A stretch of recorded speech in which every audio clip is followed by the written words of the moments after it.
Primer invitado, Santiago Malo, el presidente de la Federación de Productores de Leche del Ecuador.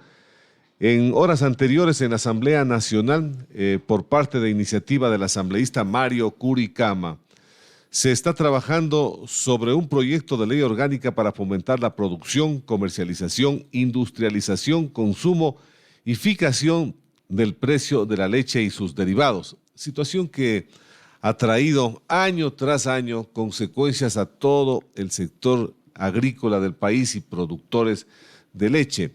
Y ahora se está tratando de normar a través de este proyecto de ley. Tuvo participación usted, fue invitado a la Asamblea Nacional. Coméntenos sobre este alcance de este proyecto de ley que se está discutiendo ya en la Asamblea Nacional. Muy buenos días, Santiago. Bienvenido a la W. Rubén, buenos días, Radio Escuchas. En verdad, asistí y comparecí ante el Pleno de la Asamblea por invitación del asambleísta Curicama, habiendo conocido previamente ya la estructura de este proyecto de ley. Y esto obedece a algo. Creo que tú, como un periodista de investigación y ligado al sector del campo y de la agricultura, conocerás que durante muchos años venimos cabildeando, por usar un término, con el gobierno de turno para lograr sensibilizar a los diferentes ministros que han estado en esa cartera de Estado sobre la problemática del sector productor lechero del país.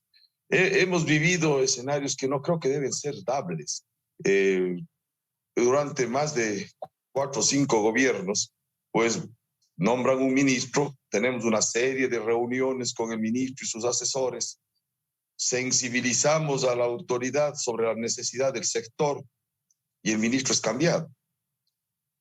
Viene un nuevo ministro y eso no es una diferencia en el gobierno actual. Ya vamos por segundo ministro. Con el actual ministro solo he tenido la posibilidad de tener un Zoom porque no nos ha dado mayor nivel de atención. Entiendo que tendrá muchas cosas que hacer. Pero yo creo que era hora, y aplaudo la iniciativa del asambleísta, de normar esta actividad bajo ley. Y es por esto que comparecí ante el Pleno de la Asamblea el día de ayer para un poco ilustrar cuáles eran los motivos que nos llevaban a que esto sea normado de una vez por todas por una ley que salga y de la Asamblea como tal. ¿Qué buscamos con esta ley? Aquello que hemos venido luchando toda la vida, por darle un término, muchos años. Yo estoy cerca de 15 años o un poco más en la lucha gremial, defiendo al sector productor lechero. Y buscamos que sensibilicen que el sector productor agrícola es un sector que ha sido históricamente abandonado en inversión y en adelanto tecnológico por parte de los gobiernos. No podemos ser competitivos hoy en día con la apertura de mercados. El presidente actual habla mucho del Ecuador en el mundo.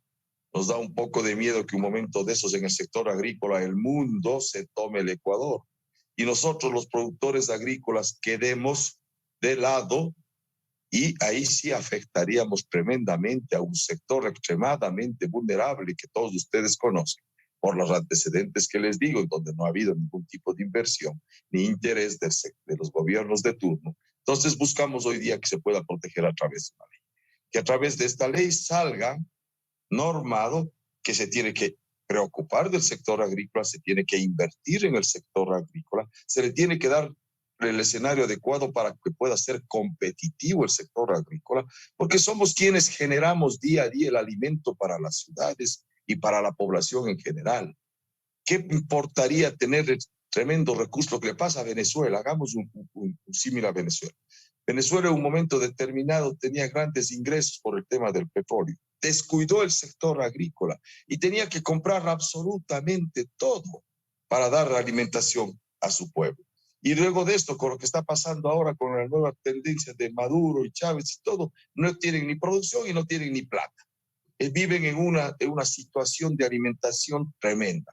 Entonces no queremos que suceda eso en el Ecuador, Rubén. Y tenemos posibilidades del Ecuador salir al mundo con productos, pero necesitamos que nos pongan atención y nos miren con el cristal que necesitamos ser mirados. Santiago, cierta es que esta cruda realidad lo han vivido durante muchos años y los gobiernos han inobservado todos los reclamos, no solamente de los productores de leche, de lo que ha hecho el sector agrícola, la falta de atención, la falta de modernización en tecnología, los insumos agrícolas que se necesitan precisamente para producir mucho más.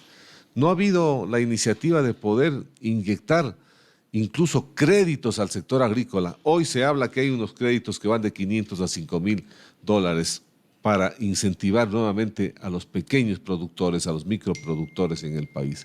¿Esto está llegando a ser beneficiario el sector nuestro, el sector agrícola, Santiago? Mira, yo no quiero todavía hacer un juicio de valor sobre eso. Personalmente creo que un crédito no tiene que ser dado únicamente porque el sujeto de crédito va y lo pide. Tiene que haber un estudio de inversión.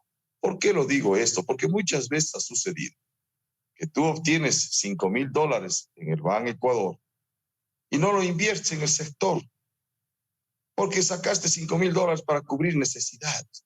Ayuda a la persona, nadie dice que no, pero sí debe acompañarse a estos créditos de mayor magnitud, que vayan con proyectos de inversión en el sector. Eso se está olvidando el gobierno. El gobierno este rato ha sacado para mí de 500 a 5,000 dólares, va a ayudar a la economía popular campesina, cierto es, pero no sé si necesariamente va a ser invertido esto en producción o en mejoramiento de las unidades productivas pequeñas agropecuarias. A eso se le tiene que dar un acompañamiento. Entonces, a rato suena, y esto es lo que a mí me preocupa, lo que sucede en todos los gobiernos, está por delante el termómetro político, la imagen y el termómetro político del gobierno, de los actores de turno. Y eso desdibuja algo técnico, que sería pensar en una inversión técnica a corto, mediano y largo plazo, en donde pongamos metas claras de apoyo al sector agrícola y a dónde queremos apuntar. Si somos grandes productores de leche, ¿por qué no consolidamos nuestra estructura con una inversión adecuada del gobierno para poder salir al mundo con productos lácteos? Pero tenemos costos de producción carísimos. Acuérdense ustedes que en otros países existe el fondo de compra de excedentes del sector agrícola que hacen los gobiernos, con dos fines. Uno, sostener un equilibrio en la producción para que los ingresos que tienen los productores agropecuarios no se caigan por efecto de exceso de oferta, y este fondo permite que se compren excedentes agrícolas para tener un banco de excedentes agrícolas para atender las necesidades de los sectores más vulnerables o de catástrofes o problemas. Hoy acabamos de vivir con el invierno actualmente catástrofes en Quito y en el centro del país. Gente que está sin comida, gente que está sin vestimenta. A ella tiene que apuntar con estas compras que debe hacer el gobierno. Entonces, no le veo que ponen atención a cosas de fondo estructurales que pudieran cambiar. Ahora, con la ley, ¿qué buscamos? Con la ley buscamos sincerar algunos temas. Uno, que se piense con inversión en el sector agrícola, que sea obligación del gobierno atender este sector. Y otra cosa, que podamos normar por fin unos precios mínimos de indexación y sustentación en los productos que permitan tener un ingreso relativamente aceptable para seguir trabajando. Tenemos un tema gravísimo que tú conoces también, que la Corte Constitucional acaba de declarar inconstitucional uno de los artículos de aquel acuerdo ministerial que prohibía a la comercialización del suero líquido en la cadena láctea, con argumentos que para mí tiene que ser, para tomar una resolución de esa naturaleza, tiene que estudiarse todo el contexto del por qué se pidió, que una lucha de cerca de 5 años, y logramos conseguir ese acuerdo en el gobierno anterior, que se prohíba la comercialización del suero líquido, porque no existe una normativa para un adecuado manejo del suero. Esa es la razón por la que pedimos. Nunca hemos dicho el suero no sirve, el suero no vale para nada, solo decimos mientras no exista una normativa adecuada de manejo del suero, no puede permitirse la comercialización de este líquido porque está generando productos que afectan al sector productor lechero y se está haciendo algo que es antitécnico en el sector industrial, que el suero, que todos sabemos que sale del proceso de la leche para obtener un derivado como el queso, es comprado en 1 o 2 centavos por ciertos industriales, tamizado y vuelto a incorporar en leche. Algo que cuando nos visitó hace unos 3 años acá en una misión, un técnico suizo, se quedó loco. Dijo, ¿cómo se puede hacer eso? Eso es antitécnico. Eso está considerado mundialmente como un adulterante el suero cuando se adiciona a la leche. Eso hace el Ecuador.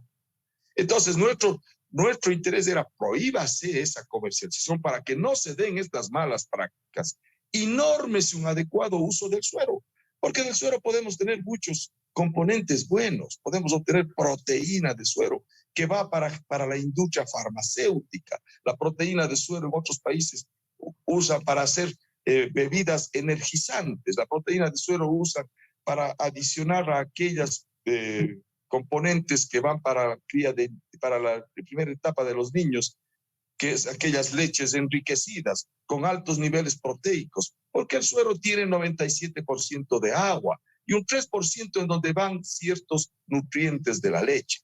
Pero eso hoy en día incorporamos. ¿Qué buscamos? Que en esta ley se diga aquello. Señores, no se puede y se norme, y que se norme ese uso del suero. Entonces, hay tanto que trabajar en esto, Rubén, con una óptica sana y no politiquera, porque a mí me preocupa que cuando van los señores ministros a sus carteras de Estado, están en un escenario en el que primero tienen que ser convencidos por los que ellos tienen la obligación de defender. Ellos tienen la obligación de defender al sector agrícola, al sector lechero, por eso están en ese puesto. Es el ministro de Agricultura, tiene que velar por este sector. Pero nosotros primero tenemos que tener una habilidad tremenda para hacer los lobbies adecuados, valernos de los parientes, de los amigos, de las palancas para poder ser atendidos. Tiene que desaparecer en el país, Rubén. Eso tiene que consolidarse con una vida y con una visión adecuada de crecer y generar riqueza por riqueza, no acumulación de dinero, sino la cadena productiva en todo su entorno tiene que crecer con riqueza. A eso apuntamos, Rubén. Perfecto, me parece bien lo que se está trabajando por parte de ustedes. ¿Cómo ven la recepción en el Pleno de la Asamblea de esta nueva propuesta que, de lograrse a concretar con todos los aportes que se pueda lograr del sector agrícola del país, podría salir una ley que vendría a ser de beneficio para el futuro de este sector? Mira, yo el día de ayer pues tuvimos ya, pasamos la primera etapa que era la aprobación en pleno del primer debate del borrador, porque acuérdense que al primer debate se presenta un borrador. Luego de esto existe un espacio de tiempo de 90 días que regresa el proyecto de ley a la Comisión de Seguridad Alimentaria, que es la que está promoviendo la estructura de esta ley, en donde se van a enriquecer de nuevos aportes. Esa es la idea de esta segunda etapa de los 90 días, en donde se le tiene que pulir, porque de hecho al ser un borrador tratado por un sector, puede existir temas que están quedando sueltos o no muy bien aterrizados. Y una ley tiene que salir bien. ¿Para qué sirve? Porque de no vamos a hacer una ley más, como miles de leyes que hay, que no pueden ser aplicadas con la seriedad del caso. Entonces, ahora en estos 90 días, y de hecho ayer yo les planteé en el Pleno a los señores asambleístas que nos gustaría mucho que enriquezcan con sus conocimientos esta ley para que pueda ser adicionada a temas que puedan quedar de lado. Estos 90 días habrá que trabajar con diferentes sectores para conseguir una redacción adecuada de esta ley, una incorporación adecuada de temas que estén quedando sueltos o no muy bien aterrizados con el concepto que tiene la ley y ser presentada en 90 días para segundo debate. Y yo vi un muy buen nivel de percepción de los señores asambleístas. Creo que hubieron sensibilidades muy importantes, se dieron cuenta de que el sector definitivamente debe ser atendido. Rubén, hay un tema que tiene que ver, la gente, no solo es un tema de producción, es un tema también de social. Hay 1,5 millones de personas dedicadas directamente a esta actividad agrícola, ganadera, perdón, solo ganadera, en donde el 75% es campesinado y mujeres rurales. Se tiene que atender a este sector. Claro, por ahí oigo yo y visto en algunas redes sociales opiniones de economistas, estudiosos, que dicen que no es posible buscar proteccionismos cuando existe un libre mercado. Perdóname, esa es una mirada extremadamente fría. Estamos hablando de seres humanos, estamos hablando de personas que no han tenido la posibilidad de crear estructuras empresariales para salir adelante en una apertura de mercados. Por eso es que en todos los países del mundo existe la diferenciación, tanto desde el punto de vista de ingresos como desde el punto de vista social. Y así se le tiene que ver al sector agrícola porque no se le ha tratado nunca. Entonces, no estamos pidiendo favores, estamos pidiendo que identifiquen la realidad y apunten a que es un sector que en el tiempo va a ser el sector que sostenga las economías y las sociedades. Hemos tenido un último termómetro que podemos medir, Rubén, y parece que la gente se olvida. Y todavía estamos en una pandemia, pero vivimos un año y medio tremendamente fuerte. Y el sector agrícola no dejó de trabajar todos los días para atender las necesidades de alimentación de un pueblo que estaba encerrado por un problema de pandemia. Nosotros sí estuvimos encerrados en los campos, trabajando todos los días, de domingo a domingo, y nunca faltó alimentación, menos en el Ecuador. Entonces, si no le vemos a este sector como un sector importante, no sé qué estamos haciendo. Entonces, ese es un poco el pedido y el llamado a la reflexión, Rubén. Yo creo que vamos a tener buenas recepciones en las próximas sesiones de la Asamblea, estructurar una buena ley, y necesitamos que el sector empresarial y el sector político también se alineen y se dé cuenta que esto es el futuro de las sociedades, es crear alimento. Completamente de acuerdo, y va a ser importante que en estos 90 días se recojan todos los aportes y se discutan todos los aportes que tienen ustedes como productores en el país y que puedan construir en la ley y que puedan ser llevados a la Asamblea Nacional. Ya conocemos el comportamiento de nuestros asambleístas y muchos de ellos también que no tienen nada de conocimiento sobre lo que estamos hablando, y esto podría ser la estructura para un futuro que nos dé un enriquecimiento mucho más fuerte al sector productivo del país, como lo acaba de manifestar Santiago Malo, que dio, por ejemplo, el sustento alimenticio durante todo este tiempo de pandemia, que jamás paralizó sus actividades, y esto lo reconocemos todo el pueblo ecuatoriano. Santiago, que todo salga bien y que en estos 90 días se pueda hacer una producción bastante buena en la ejecución de todo el articulado que contenga esta ley. Un buen día y muchas gracias por este aporte informativo. Rubén, muy gentil, un buen día. Gracias a Santiago Malo, él es el presidente de la Federación de Productores de Leche del Ecuador.